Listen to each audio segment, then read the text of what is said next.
When my sister leaned across the aisle and whispered, "You only wear that uniform because no one else would hire you." Beulah, something inside me cracked, not loudly, but deep enough to echo for years. I didn't answer her.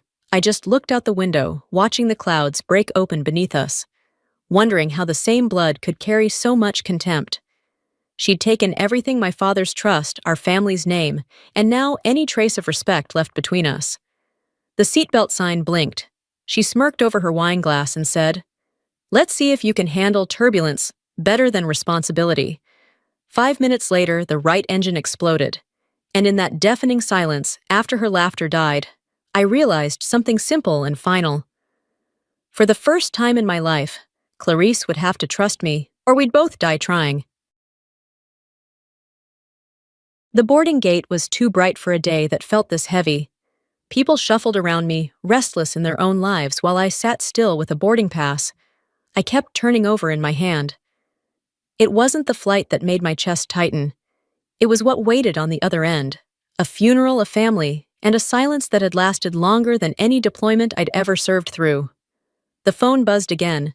Clarissa's message lit up the screen like an order I didn't ask for: Flight 221, Seat 2A. "Don't wear the uniform." Mom wanted something dignified, not military. I stared at the words until the letters blurred, then glanced down at the neatly folded jacket in my carry-on. I'd already decided not to wear it, not out of shame, but out of exhaustion. There's a kind of tired that doesn't come from work or age, just years of pretending indifference doesn't hurt. When my boarding group was called, I slipped into the aisle seat beside her. She didn't greet me at first. She was too busy adjusting her silk scarf and checking her reflection in the window. Only when the flight attendant asked her to fasten her seatbelt did she glance my way. "I thought you'd just send flowers," she said, tone flat, but practiced. "I don't send people I love," I replied. Her eyes drifted to the small metal tag hanging around my neck. A faint smile touched her lips, sharp as glass. "Still wearing that? Guess some people never really leave what makes them feel important." I turned toward the window instead. The late afternoon light slid across the wing, gold and fleeting, like memory trying to stay. By the time we reached cruising altitude, Clarice was already on a call, her voice steady and detached. "Yes, I've handled the estate. No, Beulah isn't listed anywhere. We're in the clear." She didn't notice me listening, and I didn't yet know that before this plane touched the ground, nothing about our family or the meaning of the word safe would ever be the same. The hum of the engines had become background noise, steady and low, like a secret no one was supposed to hear. Clarice had her laptop open, the screen glowing cold across her face as her fingers danced over the keys. She worked the way she lived: precise, efficient, merciless. I tried not to look, tried to lose myself in the drone of the cabin, but her voice sliced through it. "Dad's will was last updated in 2019. She said casually, eyes never leaving the screen. "There's a new clause about mental stability. Anyone with a record of psychological evaluation after military service is automatically excluded." My pulse slowed. The words weren't random, they were targeted. I turned toward her, but she was already smirking as if she'd practiced this moment. "That file belongs to you, doesn't it?" she continued. "The one from Tonopah. The review. After that little training mishap?" "It was a routine evaluation," I said quietly. "Not a diagnosis." Clarice tilted her head, pretending to think. "And your attorney approved that interpretation?" "Oh, wait, that's right, you don't have one."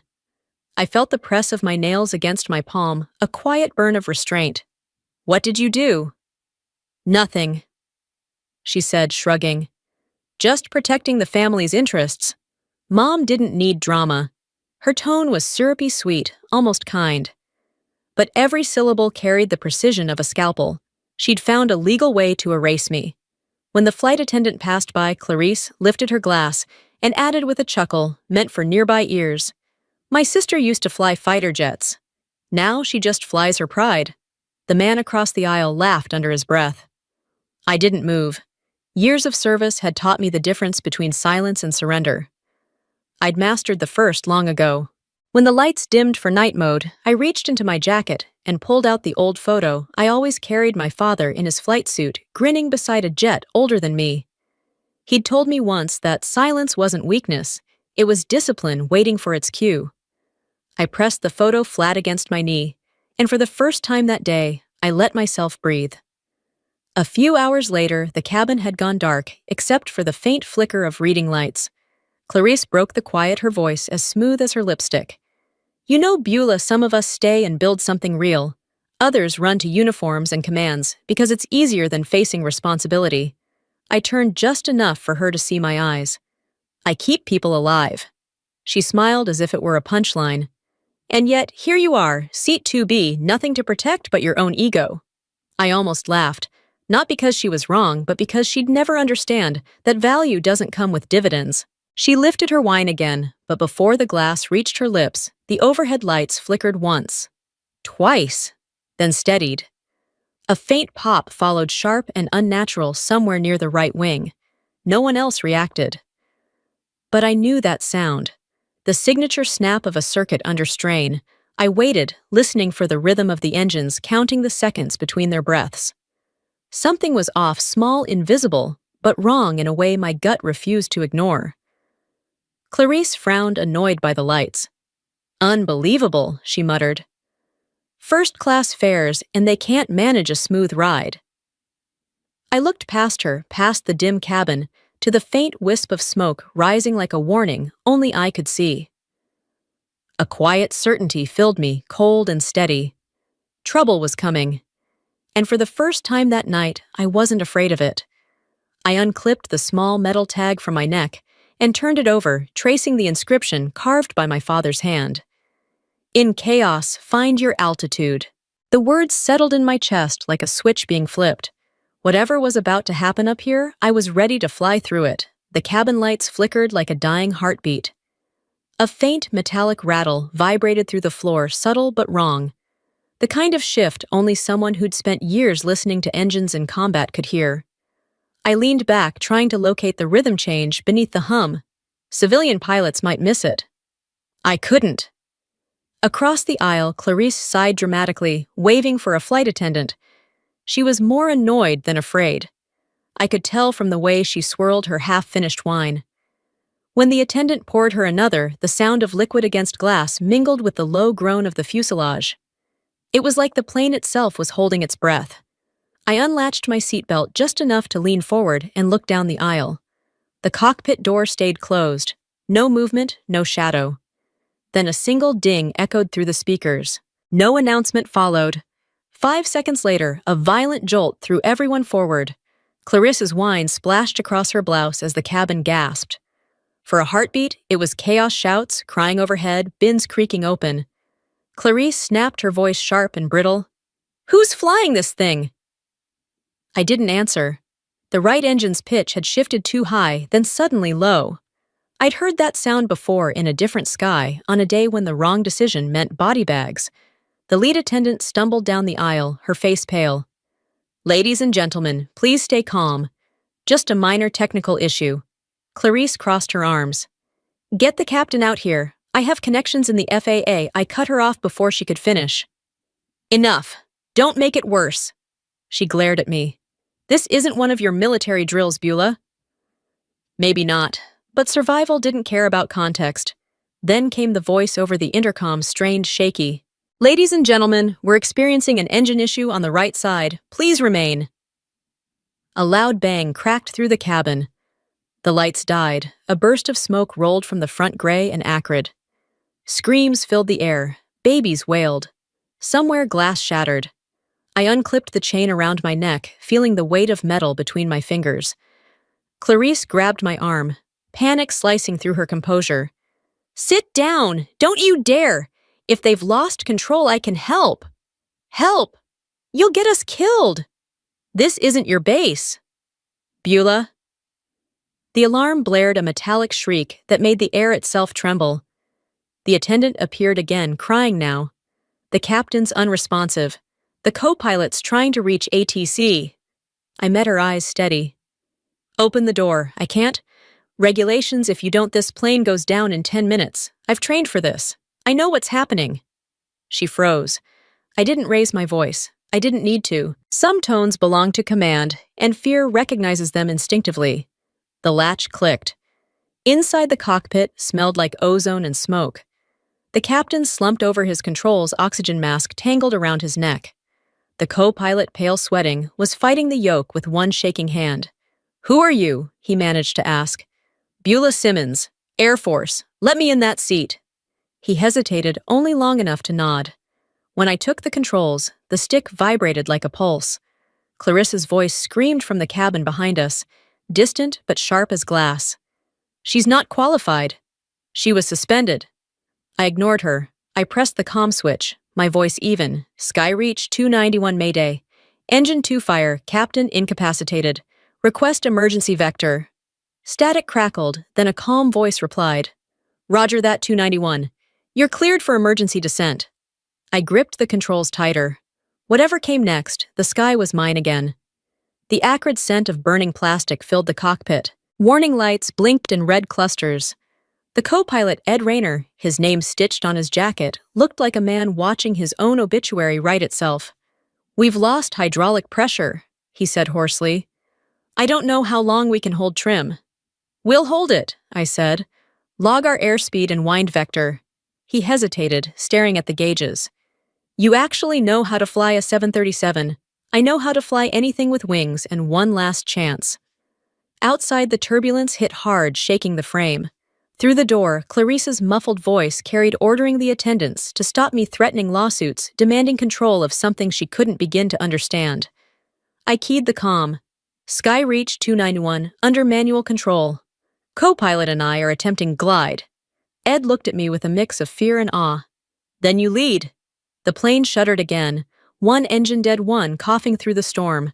I barked orders out of habit. "Autopilot off. Switch to hydraulic bypass." He followed, trembling hands obeying. I pulled back gently, feeling the aircraft's weight shift through the yoke. My arms ached, shoulders burning, but I didn't loosen my grip. "I once brought an F-15 home on half a wing," I said under my breath. "I'm not losing 300 souls because of one failed turbine." A faint sound came from behind Clarissa's voice, again louder this time, carried through a phone's mic. She was filming. "The real pilots are unconscious. A former soldier's taken over. She's hijacking the plane." I didn't look up. I spoke into the overhead. "Passengers of Skyreach 291. This is Beulah Simmons assisting your co-pilot. We are in full control and descending safely. Stay calm and seated." My voice came out steady level, the way a heartbeat should sound when everything else is falling apart. The effect rippled through the cabin silence. Then the pressure dropped. Masks fell. The roar of escaping air filled the cockpit, a sound like the ocean rising to swallow us whole. "Drop to 10,000. Don't exceed 240 knots, I ordered." "We're descending too fast," Ed shouted. "Trust me, we're not falling. We're landing early." The altimeter spun. I eased the yoke forward, then back. The vibration evened out. The plane steadied. Through the storm of alarms, I saw a flash of memory, my father's voice calm in the chaos of a desert wind tunnel. "You can't control the wind, Beulah. Only the wing." I smiled, barely feeling the weight of his words steady my hands. For a long stretch, there was only silence. No screams, no questions, just 300 breaths holding together in the same fragile rhythm. Ed exhaled. "What now?" "We hold level," I said quietly. Eyes locked on the fading horizon. "And we hope the sky's feeling merciful tonight." Far ahead, the faint outline of Maine's coast glimmered under a thin veil of cloud. I whispered mostly to myself, "Never let them tell you you can't land just because they don't believe you can." The plane kept gliding, wounded but alive just like me. Silence filled the cabin, like a living thing, 300 people suspended between fear and faith. The single engine groaned beneath us, its rhythm uneven like a dying heartbeat. Outside, black clouds stacked into walls, lightning flaring behind them like flashbulbs from another world. Ed's voice cracked beside me. "Wind shift pulling us east." "I see it." 15 degrees right. "Don't fight it, lead it." Clarissa's voice bled through the intercom. "Does anyone know what she's doing?" I switched it off. Survival doesn't need commentary. On the radar screen, a red alert blinked. Clarissa's live stream was everywhere. The headline burned through static, ex-military woman, seizes plane, 300 lives at risk. I felt the weight of it settle in my chest. If we lived, I'd face judgment long before gratitude. Then the instruments flickered out. "Backup's gone," Ed shouted. "Mechanical mode," I ordered. The yoke stiffened. No radar, no guidance, just muscle and instinct. Lightning flash throwing my reflection across the glass, sweat focus calm.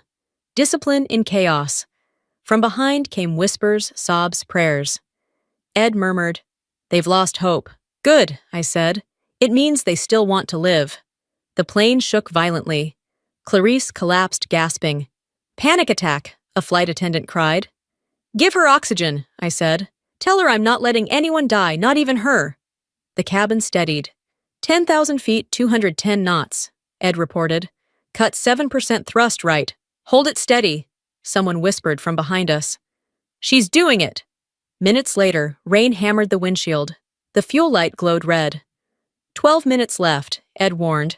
"We only need 10. Control refused clearance." I ignored it. Clarice screamed, "You'll kill us if we don't land. We'll die in the air." A gust slammed, the wing alarms blared. "Flaps full," I yelled. The plane shuddered, then leveled. Runway lights flickered through rain. "Too fast," Ed cried. "Trust me." Wheels hit asphalt with a scream. The fuselage shook, smoke rising. Then silence. Rain drummed softly against scorched metal. "We made it," Ed whispered. "No," I said, hands trembling on the yoke. "We were reborn." Clarice stared at me from the aisle.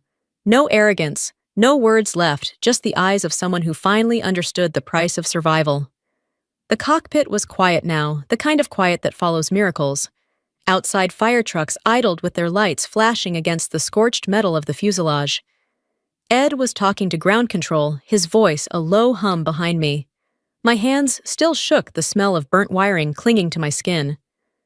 A knock on the door broke the silence. One of the attendants peeked in, her eyes rimmed red. "Everyone's safe, Major Simmons." "Just Beulah," I said. She nodded, offering a tired smile, the first honest one I'd seen all night. When I stepped out into the drizzle, Clarice was waiting at the bottom of the stairs. Her designer coat was streaked with mud, her face pale beneath the floodlights. She looked at me like someone waking from a bad dream. "You actually landed it." "No." "We landed it." She didn't answer. The rain fell between us, washing away words neither of us knew how to say. A reporter pushed forward, microphone trembling in his hand. "Beulah Simmons, were you the one flying? How does it feel to save 300 lives?" I stared past him, at the ruined aircraft. "Nothing to feel proud of," I said quietly. "Only something to remember." By midnight, headlines split the nation in two. Hero pilot saves hundreds. Rogue veteran seizes control mid-flight. Both were about me. As officers handed us forms to sign, Clarice turned to whisper, "I only did what I thought was right." "So did I." I replied, meeting her eyes. But maybe we've never agreed on what right means. 2 weeks after the landing, the world had split in half. One side called me a hero, the other called me dangerous. Channel A ran footage of the burned fuselage under the headline, "Air Force Veteran Saves 300 Lives." Channel B called me a risk in uniform. And on the business network, where Clarissa's company held stock, the banner scrolled, "Simmons Family Faces Mental Health Scandal." At the FAA headquarters in D.C., the air felt colder than the skies over Maine.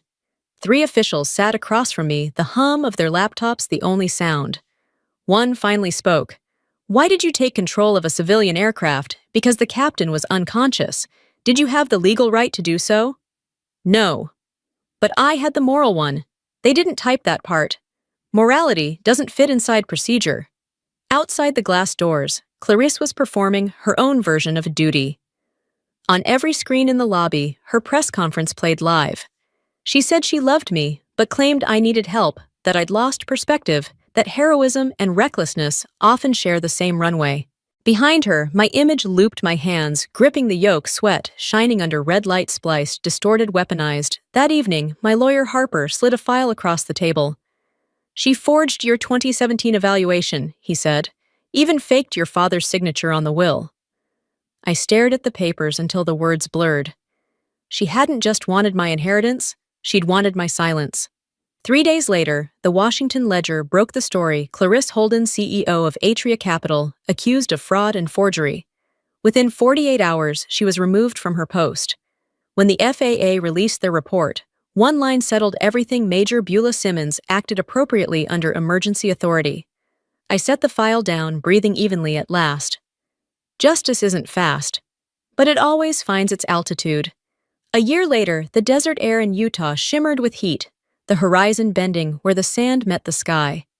I stood on a small runway, surrounded by silence and sunlight. The hangar behind me bore new black letters, still bright from fresh paint: Skyreach Institute, for women in aviation and defense.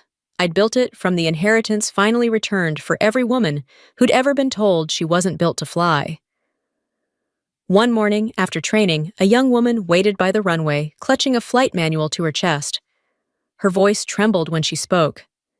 "My name is Lily Holden, Clarissa's daughter." I froze for a moment. "I want to learn to fly," she said softly. "Not to prove anyone wrong, just to know that I can." I saw something familiar in her eyes, that mix of fear and quiet determination I'd once carried myself. I smiled. "Welcome to the sky." Weeks later, a small envelope arrived with no return address. Inside was my father's old watch, the one missing from the will, and a note in neat handwriting. "You landed it." No signature. I didn't need one.